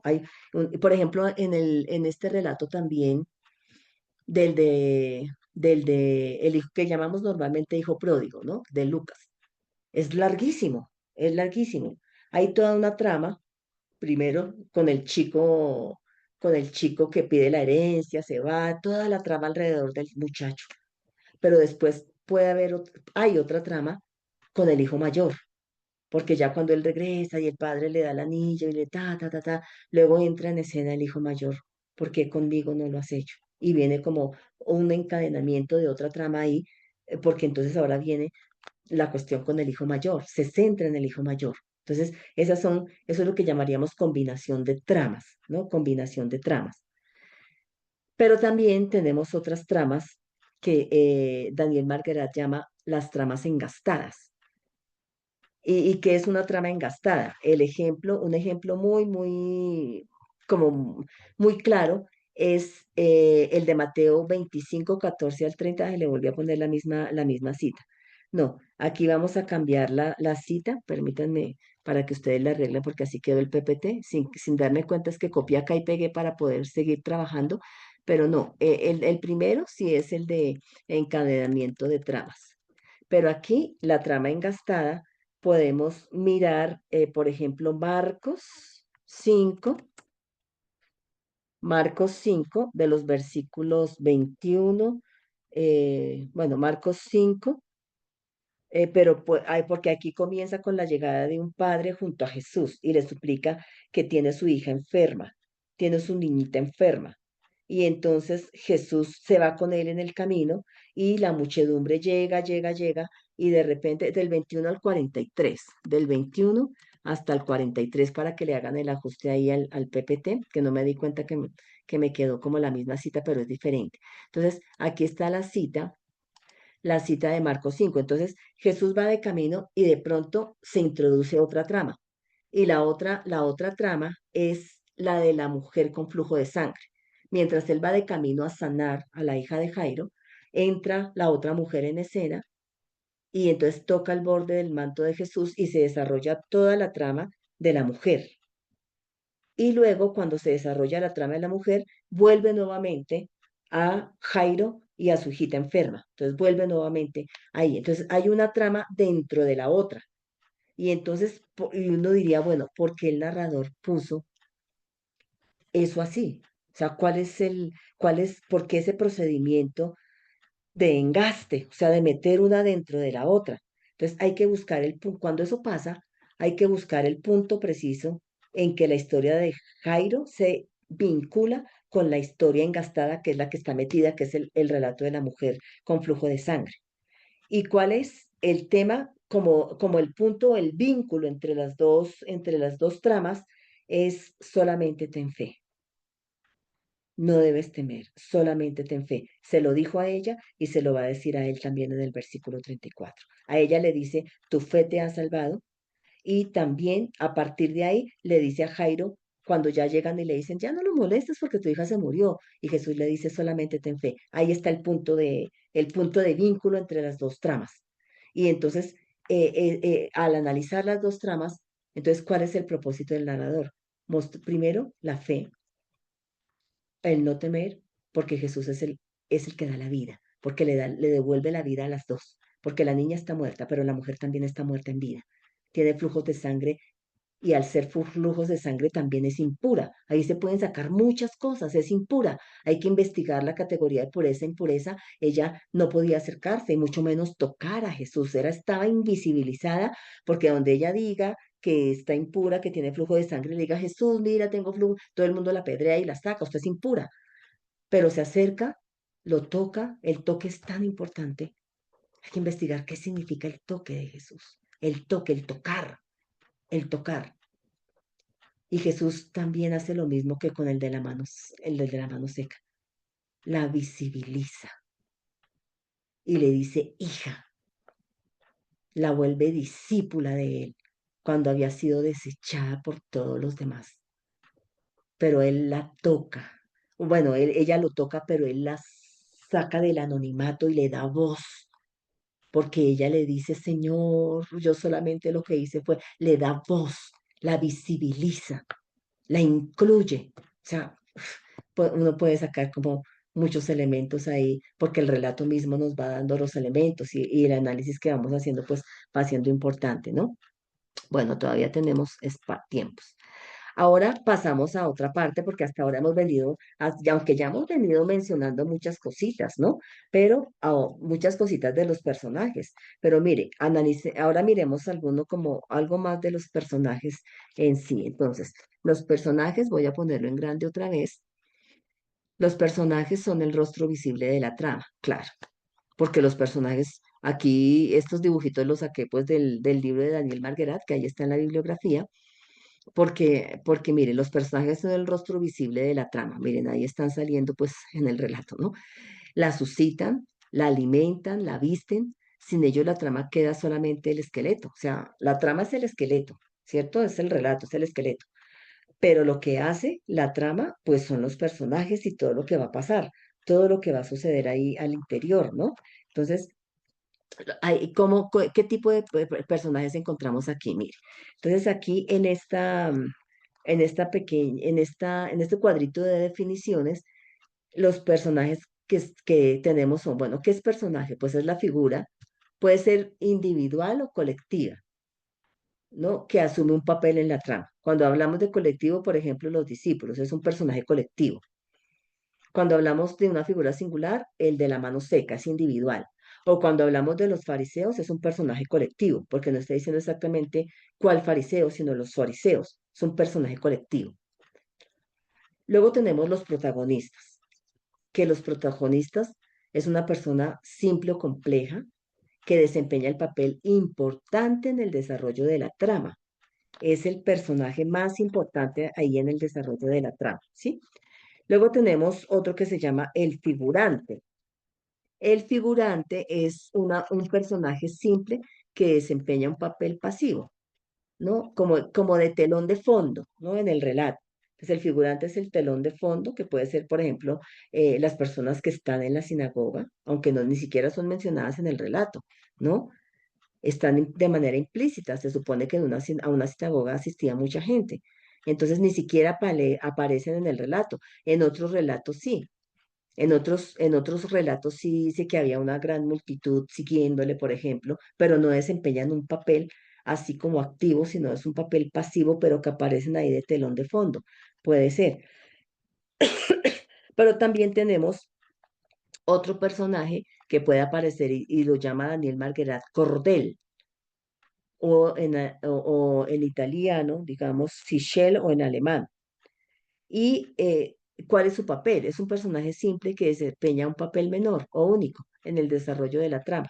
O sea, casi que es simple, es casi que no, solo aparece por ahí, pero que realmente no tiene un papel protagonista, sino que es muy plano, digamos. Está el personaje redondo, que también el personaje redondo también puede ser el protagonista, porque el personaje redondo es el que tiene varios rasgos. No es un rasgo, sino que este personaje asume frecuentemente un papel de protagonista como Jesús.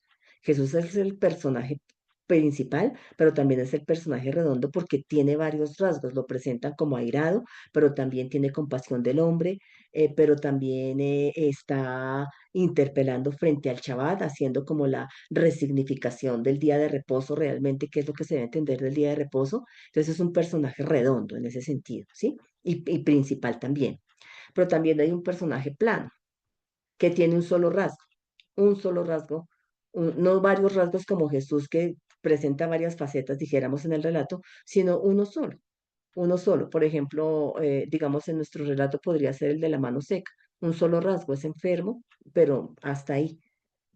Sin embargo, va a ser importante, o sea, es plano en ese sentido, porque ahí los protagonistas, digamos que el de la mano seca viene a ser como el pretexto para la discusión que se va a dar alrededor del Shabbat. Porque aquí los protagonistas, o sea, el protagonista principal es Jesús, pero el otro que aparece ahí son los fariseos. Entonces es un relato de disputa también, ¿no? Y luego tenemos un personaje bloque, que es el personaje que conserva un papel invariable a lo largo de todo el relato, de todo el macrorrelato, inclusive. Un personaje bloque que va a aparecer ahí como en toda la narrativa, que en ese caso también el personaje bloque, por ejemplo, pueden ser los fariseos, también pueden ser los fariseos porque ellos conservan su papel invariable a lo largo de todo el relato, es su postura, ¿no? No cambian, es su postura a lo largo de todo el relato. Entonces, bueno, no necesariamente tenemos que tener todos esos personajes en un relato, pero más o menos estos son como los personajes. Entonces, también es importante mencionar que dentro de esos personajes van a despertar en el lector que somos nosotros, van a despertar emociones, porque lo que decimos que busca el análisis narrativo es tocar al lector y despertar emociones en el lector para que el lector tome postura, tome opciones también, tome decisiones. Entonces, pueden dar reacciones o pueden despertar reacciones, pues en todo ese abanico de sentimientos que tiene el lector, ¿cierto? Por un personaje o un grupo de personajes. Entonces, por ejemplo, puede despertar empatía, en ese caso, por aquellos que son semejantes a él. Si se quiere, bueno, yo también estoy necesitado, como el de la mano seca, no he sido incluido, he sido despreciado por mi condición social, por mi situación. O sea, se puede identificar y despertar empatía con él, porque se identifica. O también con Jesús, porque de pronto alguien dice, no, yo siempre estoy a favor del menos favorecido, valga la redundancia, ¿no? Quiero ayudar a dignificar al pobre, al necesitado, ¿cómo lo hago? Me puedo identificar con Jesús y sentir mucha empatía con Jesús, que me invita también a la acción, ¿no? Pero también puede haber un sentimiento de simpatía que supone una identificación menos intensa, simplemente la simpatía. Una cosa es la empatía, que es me identifico plenamente y yo también quiero ayudar, o sea, como intensa la empatía, pero la otra simplemente es simpatía. O sea, simpatía es menos intensa, es menos fuerte, ¿sí? Y que tiene, sobre todo en los casos en el sistema de valores, que el sistema de valores no coincide con mi sistema de valores. Entonces puedo sentir simpatía y decir, sí, la ley está por encima de él. Bueno, la ley no puede estar por encima de la dignidad humana, pero de ahí no paso, o sea, porque está también en contra de mi sistema de valores, ¿no? Entonces, bueno, hay como cierta simpatía, pero hasta ahí llegó la cosa, ¿no? Pero también puede haber antipatía frente a algún personaje que contradice mi sistema de valores.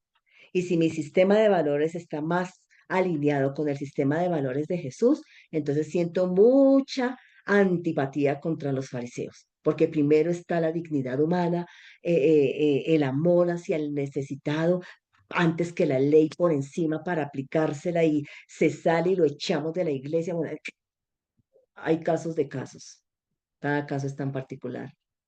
pero los personajes despiertan todo eso en el lector, o, o despiertan empatía, o despiertan simpatía, o despiertan antipatía. Y eso es importante.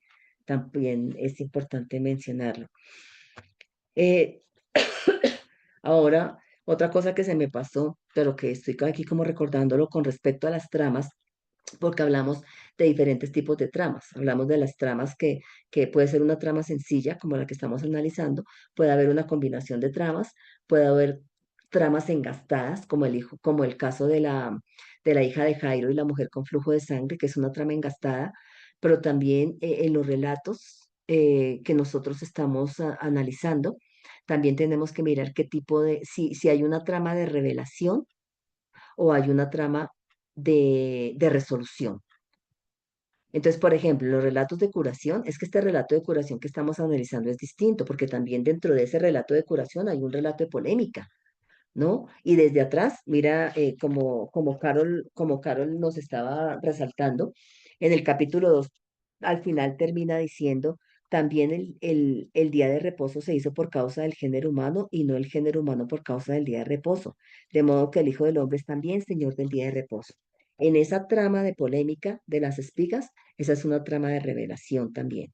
O sea, qué significa una trama de revelación. Y nuestro relato también lo puede tener, aunque es una polémica y ellos salen y se van, eh, eh, revelación en el sentido en que se revela quién es el Hijo del Hombre, quién es Jesús.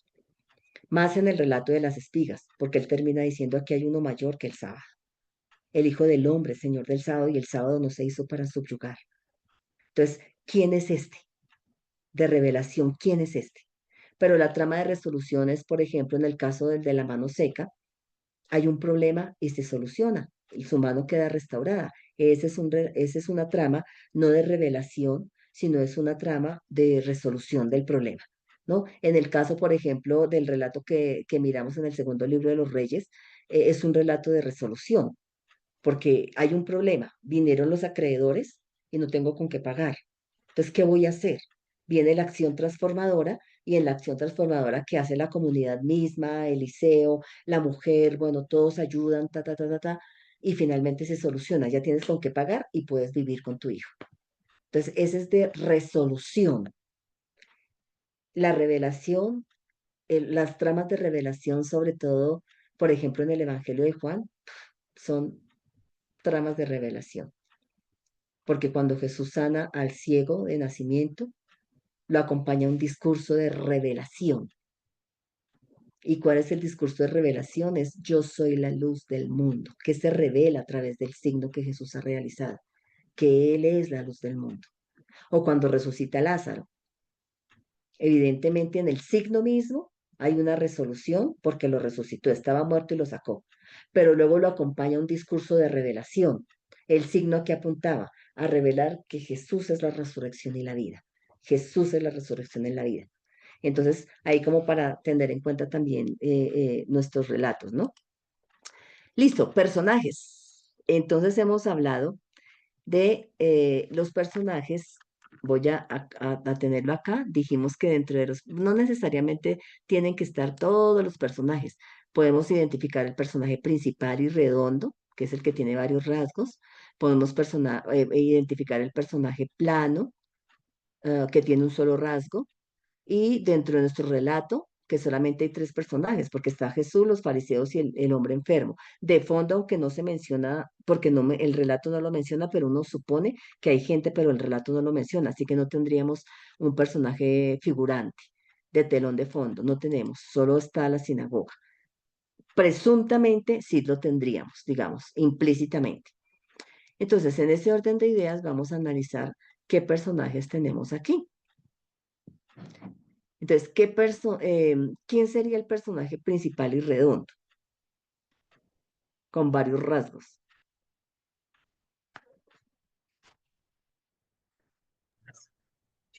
Jesús. Jesús, ¿cierto? Porque alrededor de él es que gira todo.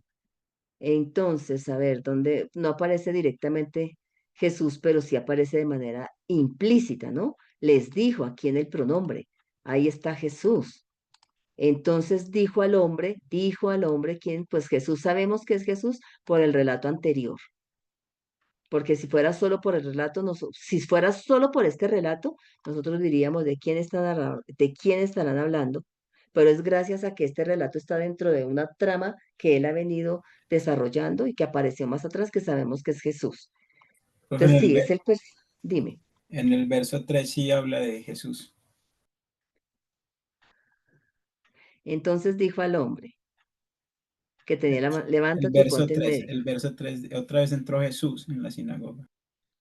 Ah, el versículo 3 sí, aquí, ay, sí, aquí está, sí, explícitamente, aquí está. Entonces, bueno, y ahí se va desarrollando, se van mostrando diferentes rasgos de Jesús, como decimos, ¿cuáles son los rasgos? Pues que entra, es polémico, tiene misericordia del hombre, pero también se enoja frente a la dureza y al entendimiento de la ley.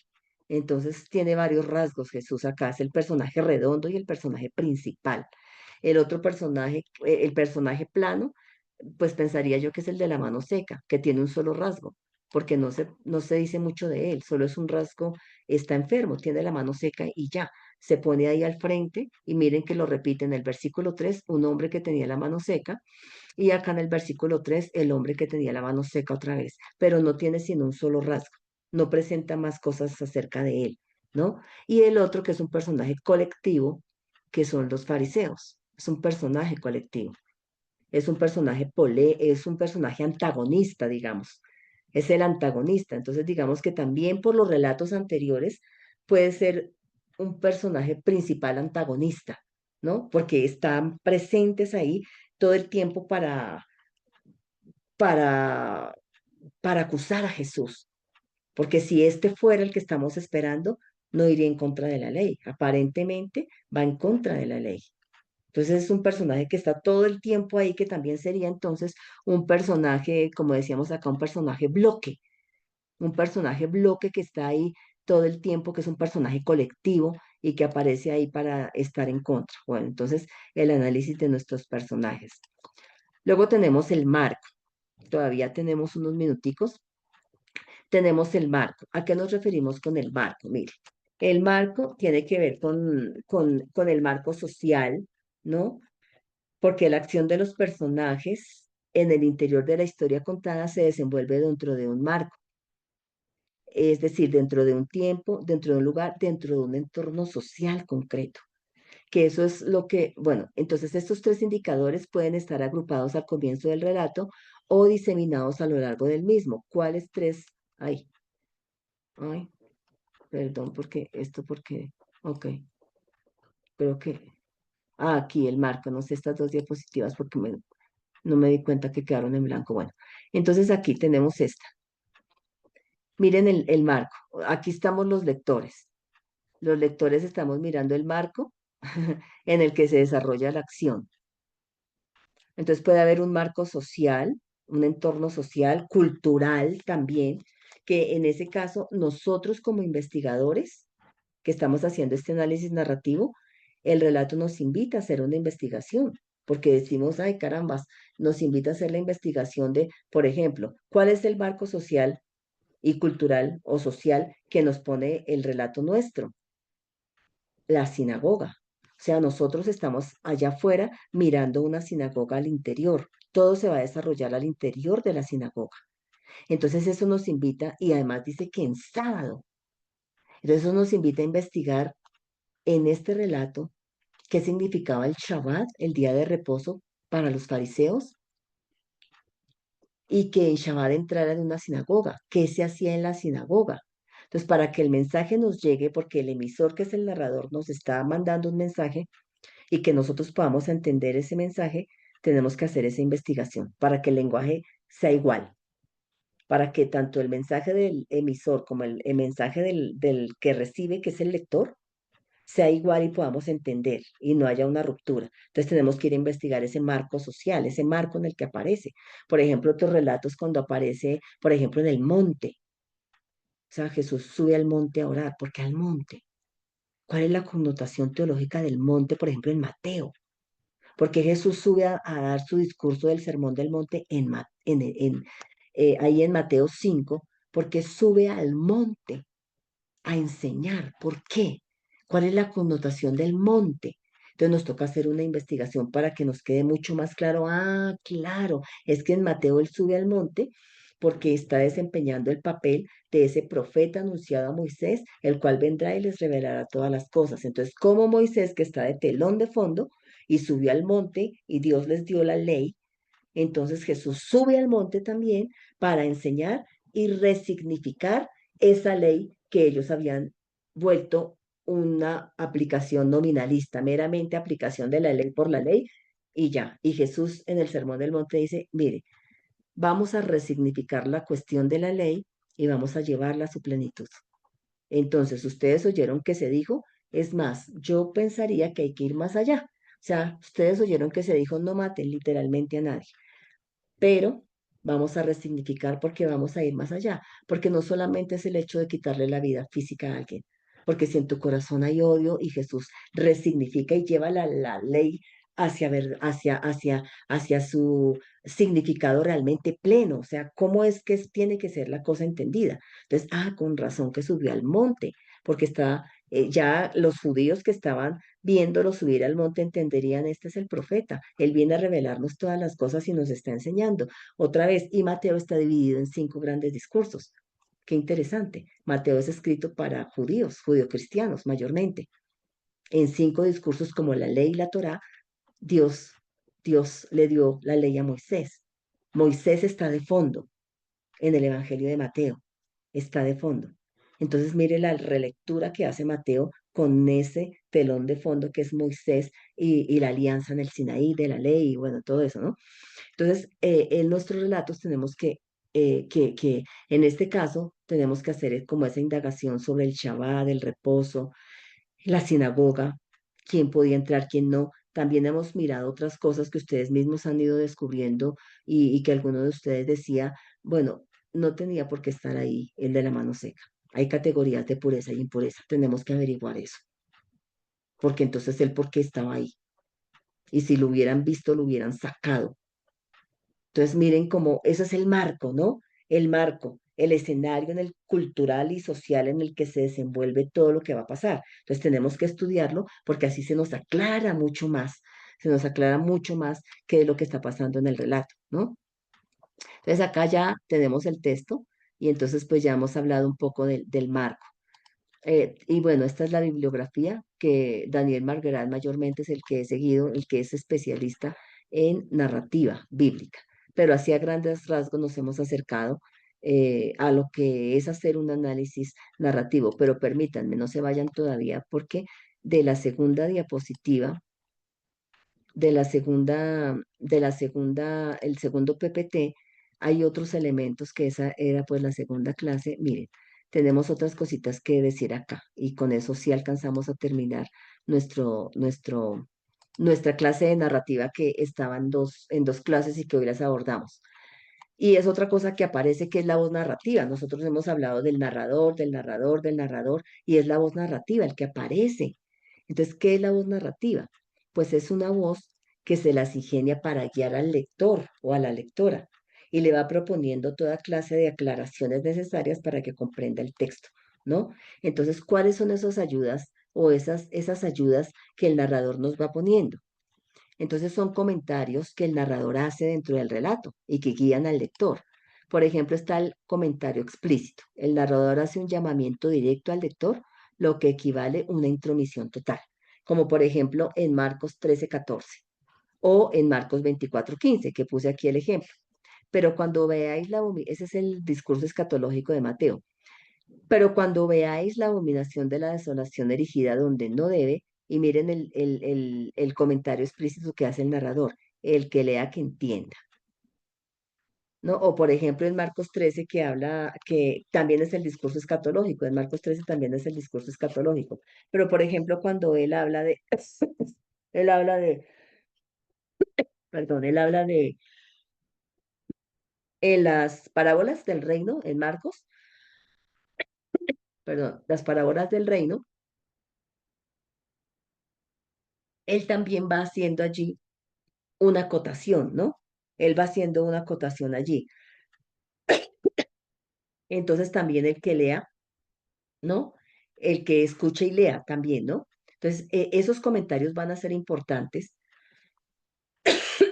porque esos comentarios van a, por ejemplo, acá, el que lea entienda, es una exhortación, puede ser una exhortación. O sea, lea y entienda qué es lo que está pasando, qué es lo que está pasando. Entonces, esos comentarios son explícitos y ahí también nos va guiando a nosotros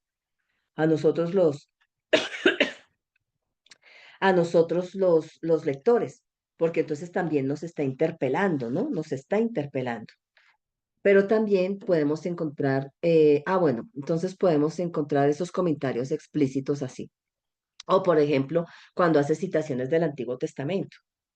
Entonces también son comentarios que trae para, para iluminar, dijéramos, por ejemplo, el papel de Juan Bautista cuando comienza Marcos, ¿no? Como está escrito en el profeta Isaías y trae la cita, un trozo del profeta Isaías para decir que este es el precursor en Marcos, ¿no? En Marcos, en Juan es distinto, Juan es una presentación de Juan Bautista de manera muy diferente, allá es el testigo. Aquí en Marcos es el precursor, el precursor es Elías en Marcos, ¿no? El precursor como termina Malaquías. En Juan es diferente. Pero entonces luego viene también el balance de la situación. ¿Qué significa eso? O sea, el salto en el tiempo que hace el narrador, por ejemplo, en Mateo 28, con la expresión hasta el día de hoy. A propósito de los guardias de la tumba de Jesús sobornados por los sumos sacerdotes, dice el texto. Ellos tomaron el dinero y procedieron según las instrucciones recibidas, y se corrió esa versión entre los judíos hasta el día de hoy. Mire lo que dice el narrador. O sea, hace un salto en el tiempo del relato que está contando para decir que hasta el día de hoy todavía se mantiene ese rumor. Entonces, hace como una mirada hacia atrás y cuenta la historia de la tumba, del cuerpo que no está en la tumba, y luego dice, sí, es que mire, salió un rumor, hasta el día de hoy se mantiene. Entonces, hace un balance de la situación. El narrador hace un balance de la situación, pero el narrador también puede hacer una glosa explicativa. ¿Qué es una glosa explicativa? Es como un comentario que añade. Entonces, por ejemplo, Mateo tiene mucho de eso, porque dice, todo esto sucedió para que se cumpliese lo dicho por el Señor por medio del profeta. Ved que la Virgen concebirá y dará a luz un hijo y pondrá por nombre Manuel.